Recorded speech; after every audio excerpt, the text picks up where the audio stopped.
رسميا وفي واحد اللحظة اللي هي حاسمة بدات تكتشف معطيات جديدة مرتبطة بالأحداث اللي رافقات نهائي كأس إفريقيا، ومع ظهور تفاصيل جديدة وصور ومعطيات اللي خرجات للعلن فراه كاينة بزاف ديال الأسئلة اللي ولات مطروحة بكل قوة. شنو اللي وقع بالضبط؟ وشكون الجهات اللي كانت وراء التوتر الكبير اللي عاشته البطولة؟ والأهم هي واش كانت فعلا شي تحركات خفية أثرت على الأجواء ديال النهائي. متابعينا خليكم معايا للآخر، لأن التفاصيل اللي غادي نتناقشوا اليوم كتفتح باب كبير للنقاش وكتوضح بزاف ديال الأمور اللي بقات غامضة لواحد الفترة اللي هي طويلة. قبل ما ندخلوا في المعطيات جديدة فراه خاصنا نرجعوا شوية للوراء ونشوفوا شنو وقع قبل تقريبا 24 ساعة من ظهور هذه التطورات. فخلال هذه الفترة وقع جدل كبير داخل الاتحاد السنغالي لكرة القدم، واللي خلق واحد الضجة كبيرة داخل الأوساط الرياضية، خصوصا بعد ما خرجات أخبار كتقول بوجود خلافات داخلية قوية بين رئيس ديال الاتحاد وعدد من أعضاء المكتب التنفيذي. فهذا التوتر الداخلي جا في واحد التوقيت حساس بزاف، خصوصا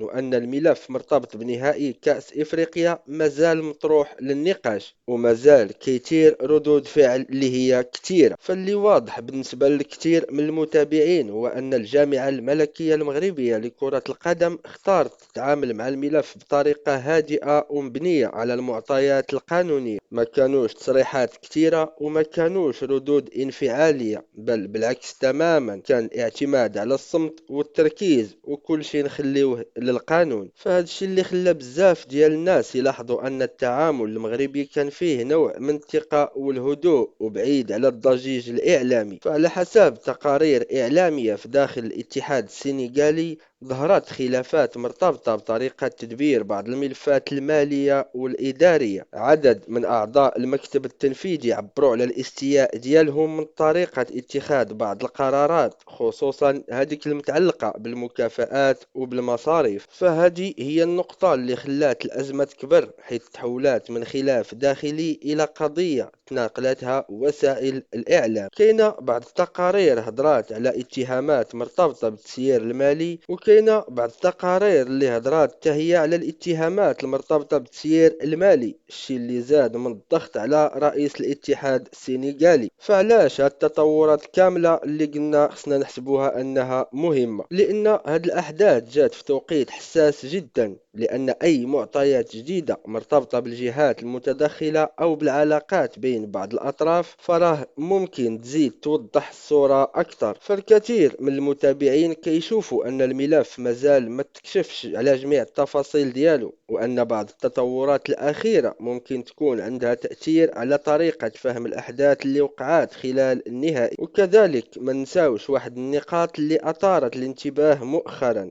هي بعض اللقاءات والرسائل الرسمية اللي خرجت بين أطراف مختلفة. فهاد التحركات راه خلات البعض يطرح الكثير من الأسئلة: علاش هاد العلاقات برزات في هاد التوقيت؟ واش عندها علاقة مباشرة بالأحداث الرياضية ولا غير صدفة تزامنات مع الجدل القائم؟ فمن طبيعة الحال هاد الأسئلة غادي تبقى مطروحة، وكل واحد كيقرأ الأحداث حسب الزاوية اللي كيشوف منها الأمور. فاللي أكيد هنا هو أن نهائي كأس إفريقيا ما كانش مجرد مقابلة رياضية عادية. الأجواء اللي رافقات البطولة وحجم النقاش اللي تخلق من موراها فراه خلى بزاف ديال الناس يعتبروا أن الملف أكبر من مجرد مباراة، وكاينة شي حاجة كبيرة تدارت في الخفاء اللي ما تعلنش عليها. المغرب من جهته ركز على المؤسسات والقانون وخلى الملف ياخذ المسار ديالو بعيد على ردود الفعل السريعة واللي ما صالحة لوالو. وفي المقابل بعض التطورات اللي كتشهدها أيضا بعض الجهات الأخرى فراه كتزيد تخلق نقاش واسع حول حقيقة أشنو وقع بالضبط. ففي النهاية متابعينا الكرام، الأيام اللي جاية هي اللي غادي تبين الصورة بشكل أوضح، واش فعلا غادي تظهر معطيات جديدة أو لا الملف غادي يعرف تطورات قانونية أو رياضية أخرى. هذه الأسئلة كلها ما زالت مطروحة، والمتابعين كينتظروا تفاصيل أكثر باش تتضح الصورة بشكل كامل. لذلك كذلك ما تنساش دير اشتراك للقناة وتفعيل زر الجرس، لأن مباشرة يخرج أي معطى أو تقرير فراه غادي نحاول نبسطو لكم بالطريقة اللي غادي نفهموها كاملين. فإلا عجبكم التحليل ما تنساوش ديروا لايك، تشتركوا في القناة، وكذلك الآراء ديالكم راه مهم بزاف، ما تبخلوش علينا بالآراء في التعاليق. وإلى اللقاء، نشوفكم في فيديو جديد، وديما مغرب.